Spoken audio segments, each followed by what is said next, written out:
कर्कट हारिब जीवन जितिबो। विधानसभा रे बाचस्पति भेटिले कर्कट योद्धा।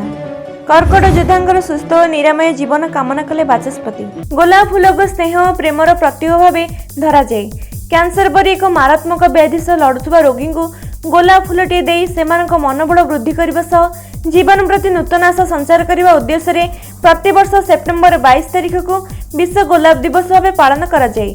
कर्कट रोग सह संघर्ष करथुवा लोकन को जीवा प्रेरणा देवा तथा तांका जीवन में खुशी आनीदेवा यह दिवस पालन उद्देश्य।